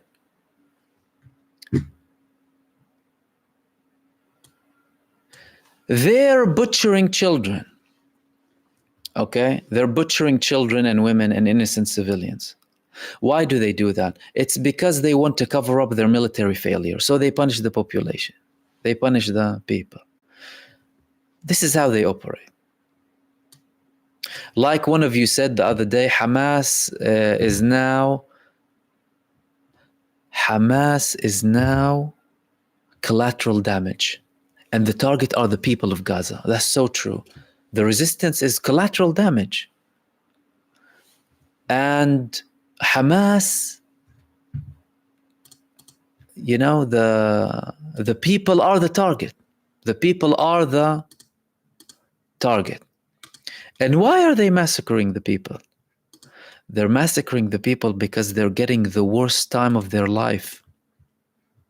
They're getting the worst time of their life in Gaza.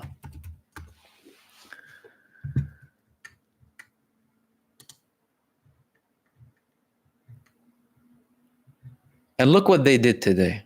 Look what the Palestinian resistance did today. Another couple of bits of information that, you know, are not on the BBC or Sky News or CNN or Fox.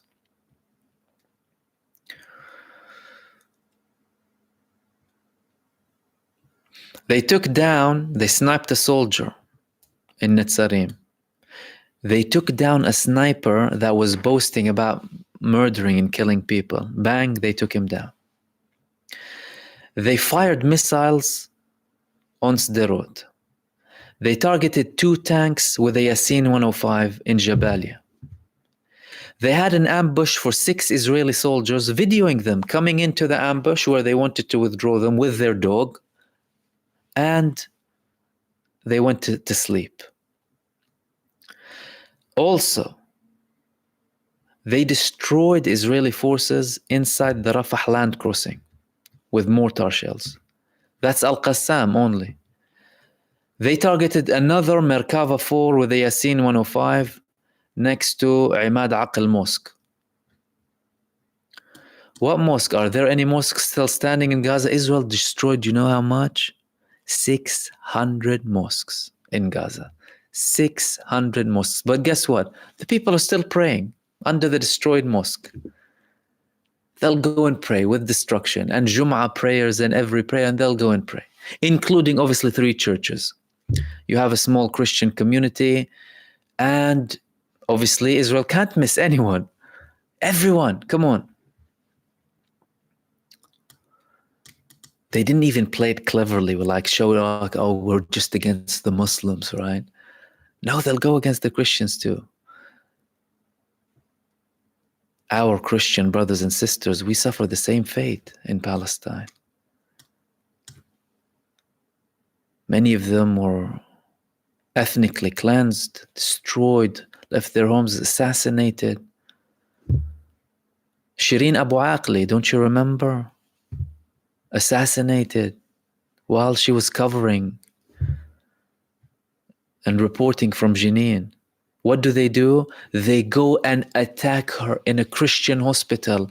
They attack her funeral. They beat the people and take... Oh, how depraved are you? How depraved can they be? It's like, I haven't seen this level of depravity, horror, and ugliness in any villain movie, any horror movie. I haven't.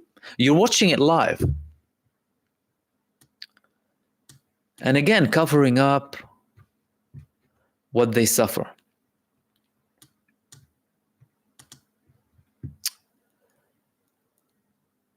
There was also a joint attack from Al-Qassam and Al-Quds brigades, the Sarai Al-Quds, the armed wing of the PIJ in Jabalia. They clashed with a special force that were also behind the same mosque, Imad Aqil. And they also had a fight in Al-Albani Street as well. All of that just today. And by the way, that is considered like light in comparison to the last 10 days, by the way. In the last 10 days, in Jabalia, it was unbelievably intense. Though Israel said it was the worst fighting, Israel said it was the worst fighting since the 7th of October. And that's why they had more massacres, to punish the people, to cover up for their military humiliation. So what do they do when they suffer militarily? They start killing the people, the children, innocent men and women, and you saw these images. And again, some platforms have a problem with some images. And what else do they do? The TikTok soldiers come to light again. And I post them regularly on my community tab and on X as well. Playing with children's toys. Butchering children, going to play with their toys. And in another video, another one posted a video of him invading a house, holding cutlery like bowls and china and whatever. Oh, you have too much of them, and he's breaking them. He's breaking them. Another video, another house, one of their depraved things, I don't know what to call them, wearing a woman's dress now. So we haven't seen a bra in a while, although they take pictures of them with bras, a dress, and acting like posting videos on TikTok. Why do they do that? Firstly, to show how depraved they are. That's great for us. To cover up the humiliation. To raise the morale of a defeated nation.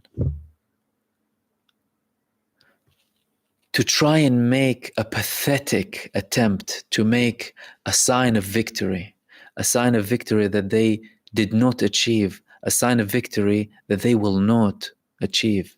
That's what they do. That's what they do.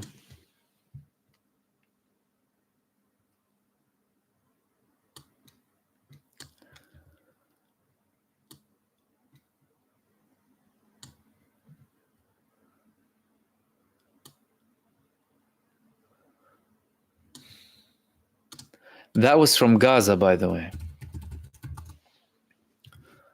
That was from Gaza today.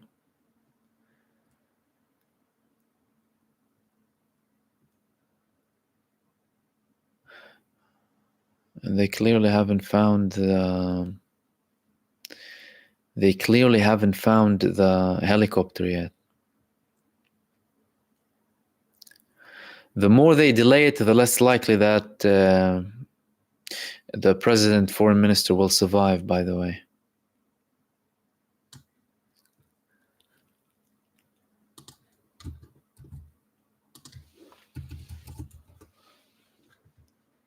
Let me tell you what happened in Lebanon. Because I told you it's an all-in video tonight. All-in live stream. All-in live stream.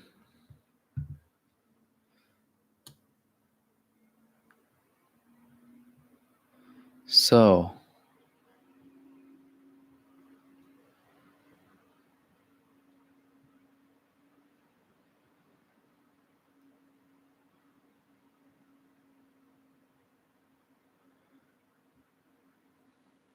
in Lebanon,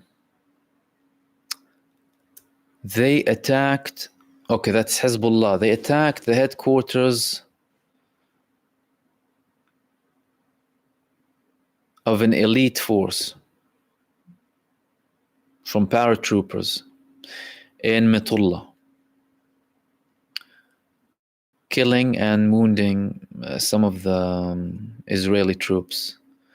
That's one of their attacks today. What else did they do?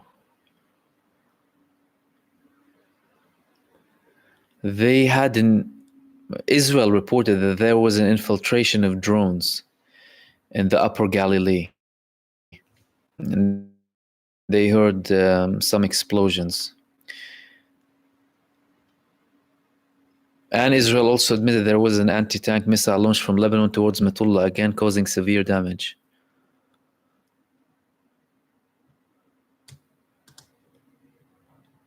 What else did we have? That was later on, really. No, we had a lot of stuff. We had a lot of stuff during the day. Let me tell you what happened during the day. Let me tell you what happened during the day, so we can make it an all-inclusive video.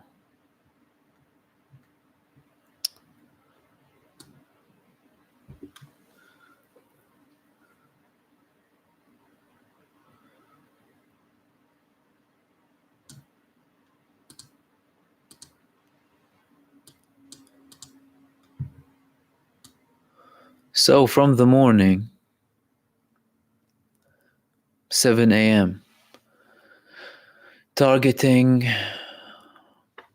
a Rahib base with artillery.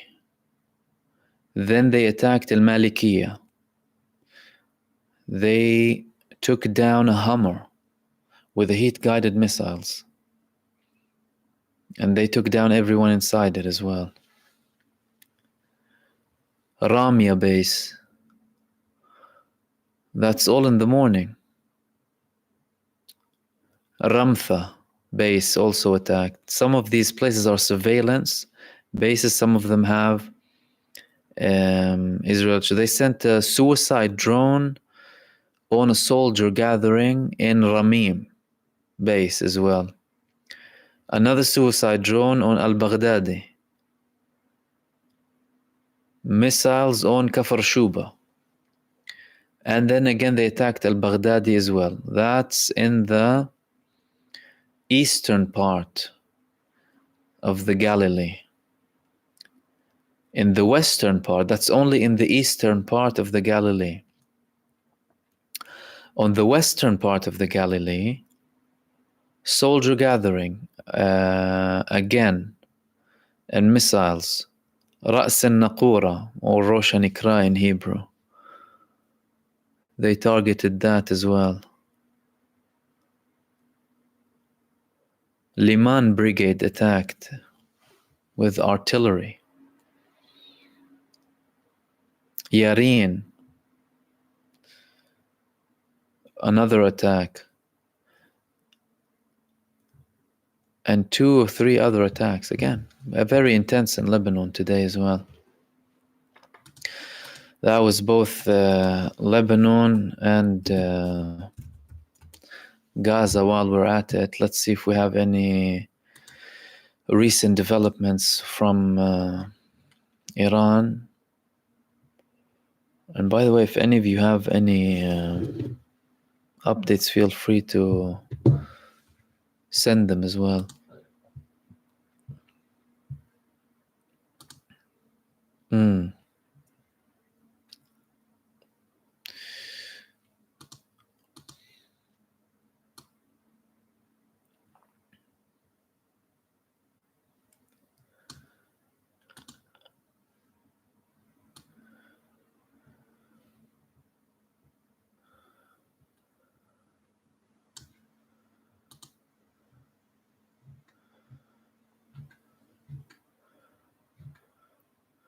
No, it doesn't look like there's... well, it looks concerning to say the least, with the president of Iran and the foreign minister of Iran.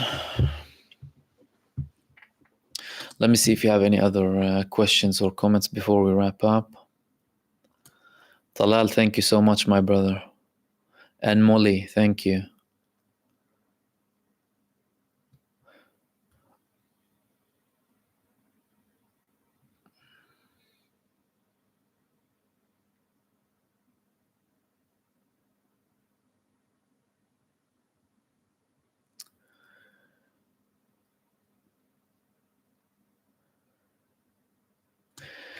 That's such an interesting comment from Be Kind and Successful. Every single American European must have been a millionaire by now, but American European tax money is looted by these criminals on power. Trillions are lost. Americans and Europeans are fooled. There is money. That's the thing. You know, I spoke about, and many of the hardcore capitalists, and I personally don't view like capitalism as necessarily a bad thing, nor do I promote like this a radical like socialist view. I think there should be a balance where people can have individual liberty when it comes to their finances, because that's important. But with regards to money, there is money. They print money, but what do they spend it on? Even if not millionaires, they can have basic income. Each and every person in the world, or at least in the US and Europe, by the way, can have, but with the money they have, the whole world can do that too. Universal basic income. What does that mean, universal basic income? You get a certain amount of money to live. Okay, the argument is the productivity will collapse. People won't work. What will happen? Well, there was an experiment in the US. I think it was back in the 80s. And they had it for several years. Universal basic income. A town of several thousand, obviously, to do it on a small scale. There was another experiment in London, by the way, in the borough of Westminster. But the one in the US, they tested giving people money, literally just giving people money for a while, seeing what happens. What happens after several years? People's health and well-being improved. Why? You remove the stress of money. Okay. What did that lead to? More productivity. More productivity. So there's more being produced. Why? Because the people are relaxed, you know, they're fine, they're not financially worried. Improved the overall businesses of that area. All of that because of universal basic income. And it wasn't a large amount at the time. Okay, that's number one. Then a Republican came in that location, and they said, we want to end it. And the people were devastated. And after they ended it, guess what happened? It became worse. It became worse. There was another experiment on approximately 13 Homeless people in London, Westminster. Now, obviously, some of the homeless people or people who ask for money, many of them will misuse that money, okay? Or they'll buy drugs or what have you. But in many cases, that's what people's perception is. However, they found rough sleepers, not con people acting like they're poor to get money and go and buy drugs and what have you, but literally people who don't have a home. They sleep in the streets. And they said, we're going to give you £3,000 each to see what happens. Because what used to happen is with the borough, right, in the council in Westminster, they used to spend a lot of money on them. So it's financially motivated. Police taking them off, taking them to court, imprisoning them, doing this and that. So like, okay, we're spending money. Might as well try and give you that money to see what happens. All right, they gave them £3,000 each. And they monitored what they did with the money. But the normal assumption is, okay, they'll go and buy drugs and remain on the streets. That didn't happen with any of them. So they went and they spoke with one of them. What did you spend the money on? I went to get my teeth done. I went for a healthcare check. I got some food. I rented a house. And I started looking for a job. Another guy, what did you do? I wanted to be a gardener. I sorted myself out, got a bit of an equipment, started working. And the same pattern. And then you ask yourself, if in certain locations you have these certain experiments, and again, I'm not saying it can work everywhere and with anyone, and but it's interesting to have these social experiments sometimes, and there have been many of them, and some of them are taking place now as well. They just show that things can work in a different way. But again, a lot of it depends on greed. The greed of the people who want to control, and they want to have everything, and they don't want to give away anything, right? But we had certain situations previously where there was clearly a money tree, right? The excuse before is that we don't have a money tree. You print money. The Federal Reserve in the US, is it run by the government? It's run by private companies, 7 private companies. They print money however they wish.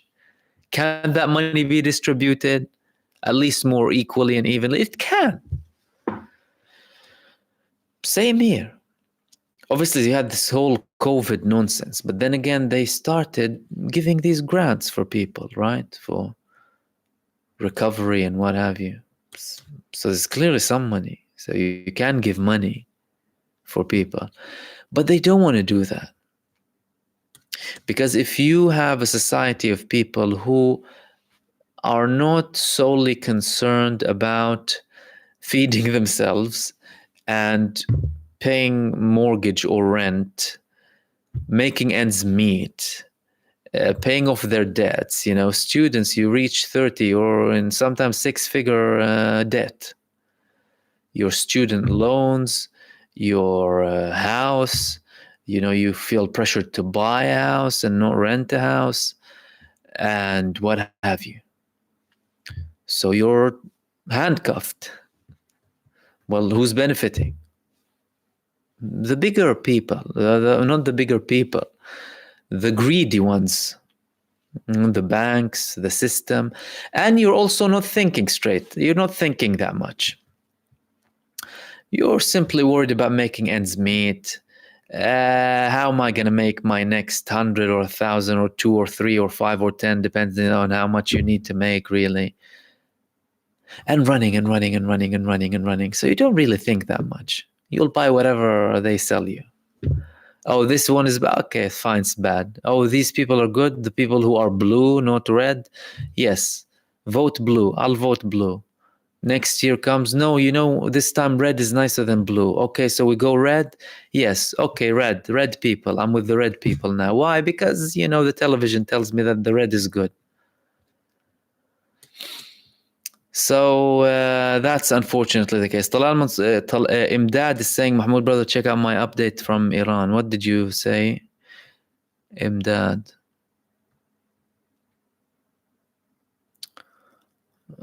The previous message you said was Elon Musk. What, did he go to Iran? Or he's sending a SpaceX to, or Starlink to try and find President Raisi?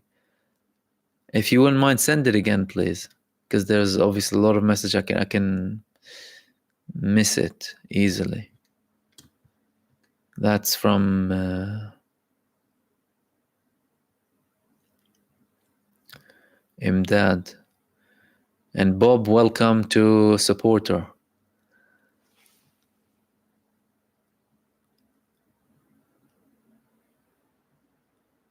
Let me have a look.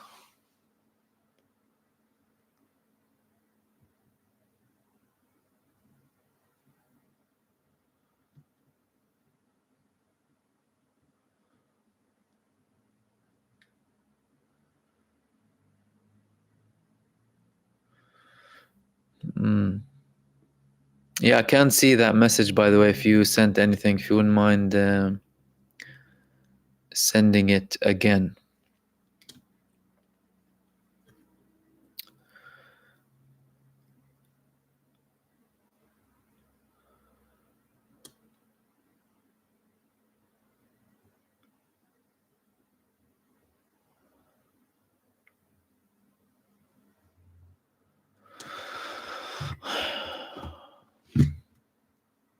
Let's have a look.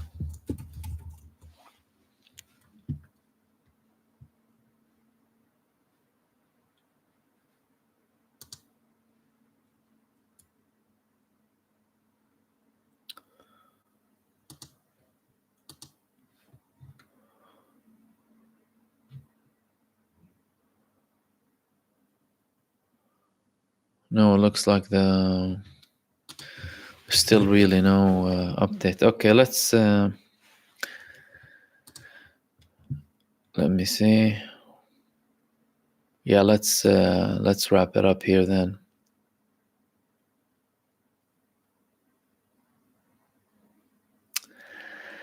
Okay.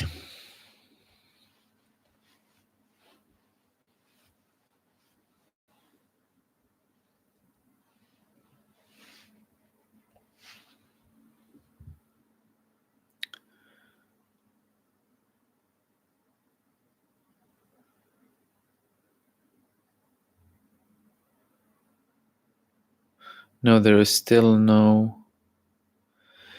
They still haven't found them. Look, I think this is very suspicious. I think they are most likely dead. I think so. And it looks like it's not something that is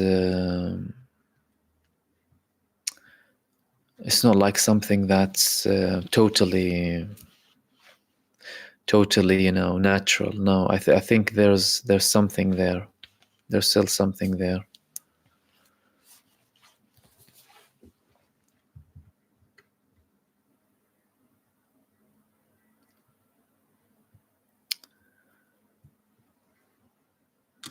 Okay, we'll wrap it. Okay, Marvin Burgess, thank you so much for your super thanks. You said, would you have Rev Luis Farrakhan on? I wouldn't mind speaking with anyone, dude. So long as I can communicate with someone and, you know, there's mutual respect, I'd speak to anyone. Wouldn't have a problem.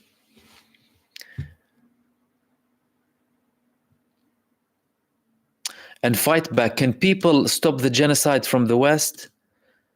People in the West are doing more than what anyone thinks. You know, people in the West are shaping a new world. Everyone. They're shaping the new world. Everyone who stands up for humanity, for justice, for liberty, for equality. They're shaping a new world. So everything is effective.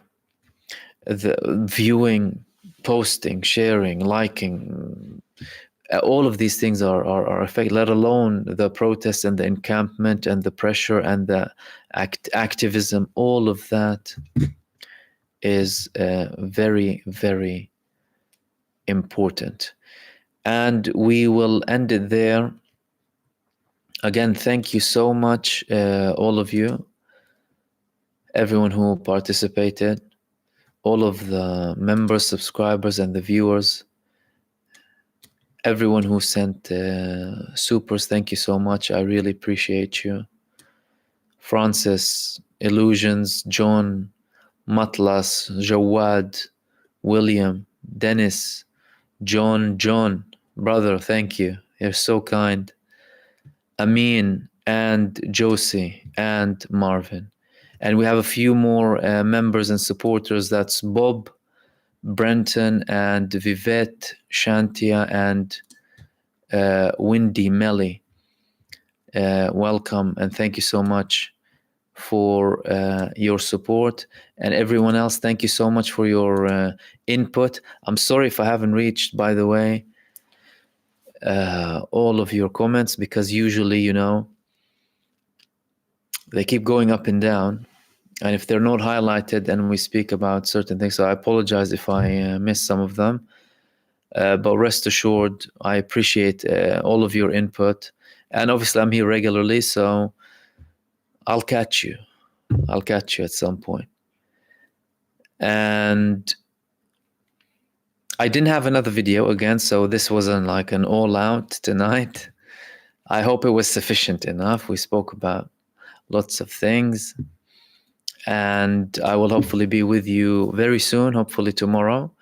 Apart from that, enjoy the week ahead. Have a blessed week ahead, and take care of yourselves. And I will see you soon in the next video, and peace to all of you. Take care.